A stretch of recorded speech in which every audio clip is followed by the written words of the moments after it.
This is Pulse of Africa, the face of Ethiopia, the voice of Africa.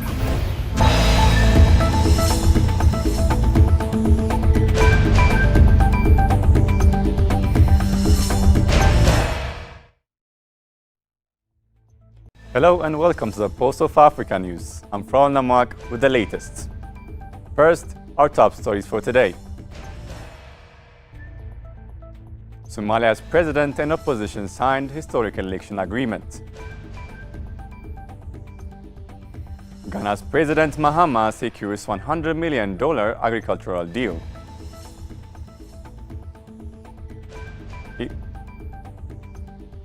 Iran and EU representatives meet for talk.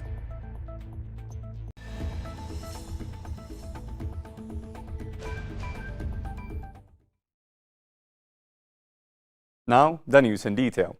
Somalia's president and opposition signed historic deal.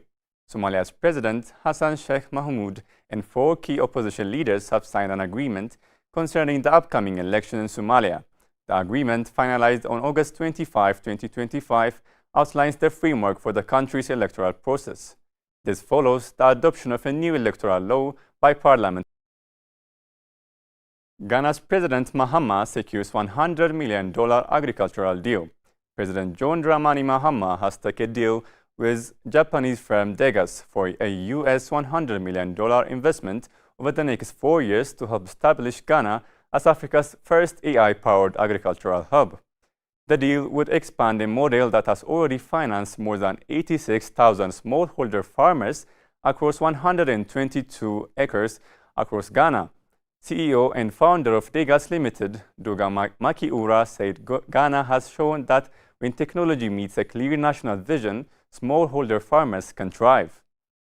Mr. Makiura said Degas' $100 million commitment would scale AI-driven satellite monitoring and precision agricultural techniques to boost yields, reduce risks, and access fairly priced finance.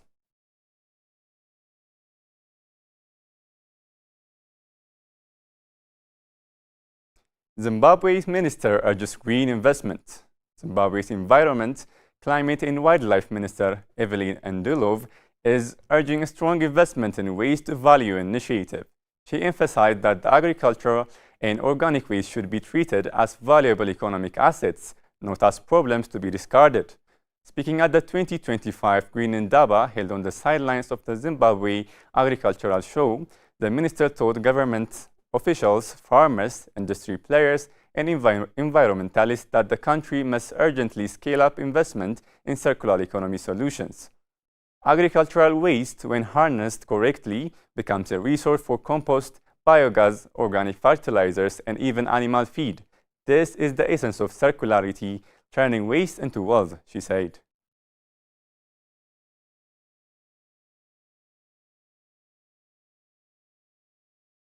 Tunisian President and Prime Minister discuss outcome of TCAD conference. President Khaled Said discussed on Monday at Carthage Palace with Prime Minister Sarah Zafarani the outcome of her participation in the 9th Tokyo International Conference on African Development in Japan. In this context, a number of projects related to investments, particularly in infrastructure and renewable energy, were reviewed, according to a presidency statement. The President of the Republic emphasized the importance of diversifying partnerships in light of the choices of the Tunisian people and in accordance with the priorities it sets. A number of other issues concerning various public facilities were also discussed. The head of state reiterated that the matter is not related to sectoral issues, but rather concerns all sectors across the country.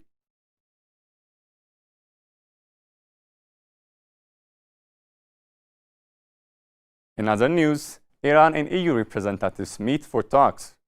France, Britain, and Germany met with Iran on Tuesday to try to revive diplomacy over its nuclear program before they lose the ability to reimpose UN sanctions on Tehran.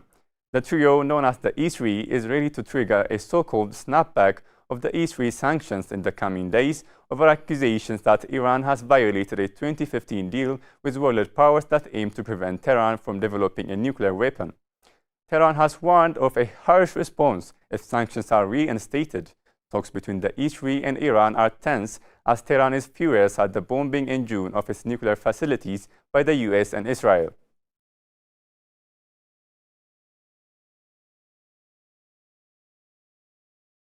Venezuela sends warship drones as US Navy approaches. Venezuela's defense minister says military vessels and drones will be sent to patrol the country's coastline amid simmering tension with the United States after Washington deployed warships to water off Venezuela to fight drug trafficking.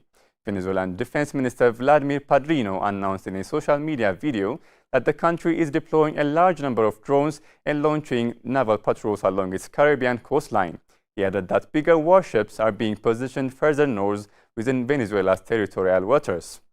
The U.S. naval buildup comes after the administration of U.S. President Donald Trump last week accused Venezuela's left-wing president, Nicolas Maduro, of being involved in cocaine trafficking and working with drug cartels.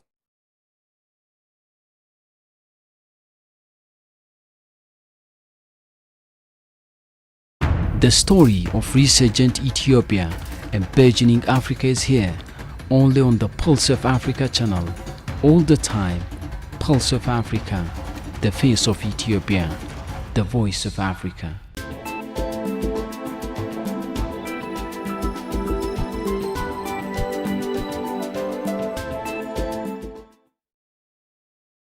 Now to business news. Kenya Airways went to raise at least $500 million to expand fleet. Kenya Airways aims to finalize plans to raise at least $500 million in extra capital to expand and improve its fleet by the first quarter of next year, the airline said on Tuesday after it reported a pre-tax loss in the first half. One of Africa's three biggest airlines, Kenyan Airways, posted a loss of 12.17 billion shillings or $94.34 million in the first half of this year, compared with a profit of 634 million shillings in the same period last year. The airline attributed the loss to a drop in revenue and passenger numbers caused by three of its planes, Boeing 787-8 Dreamliners, being out of commission for maintenance. CEO Alan Kilavuka told an investor briefing that one of the planes had resumed service in July and said the airline was working to have a full fleet availability by next year.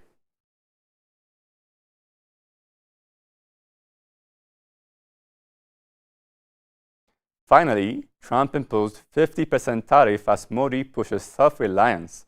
Donald Trump's steep 50% tariff on India have kicked in, weeks after the US president issued an executive order hitting the Asian country with an additional 25% penalty over its purchase of Russian oil and weapons. This makes India one of the US's strongest partners in the Indo-Pacific, among the countries paying the highest tariff in the world. This could deal a blow to exports and growth in the world's fifth largest economy. The tariff setbacks has set the Indian government into firefighting mode. Earlier this month, Indian Prime Minister Narendra Modi made a promise to cut taxes to mitigate their economic impact. He has also railed for domestic self-reliance.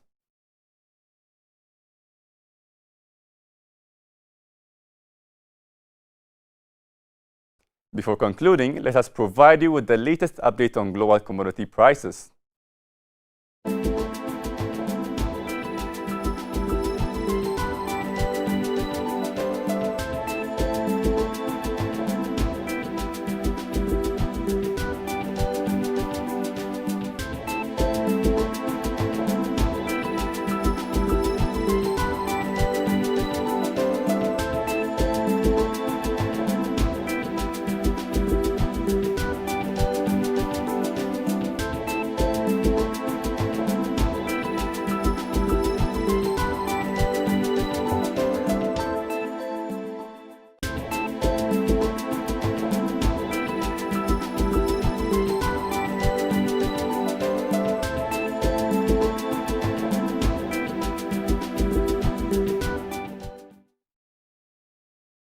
Now to weather updates.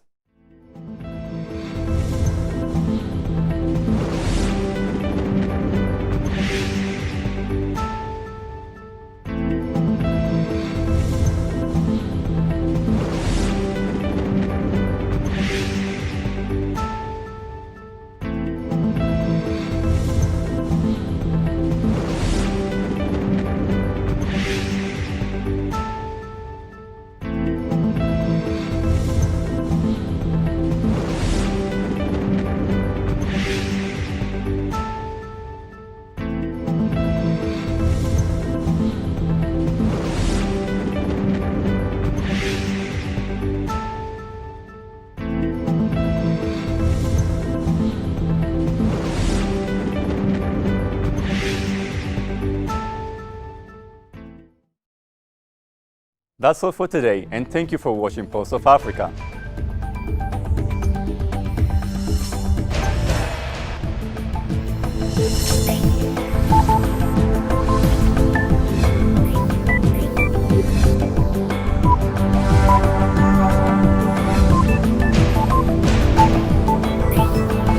This is Pulse of Africa, the face of Ethiopia, the voice of Africa.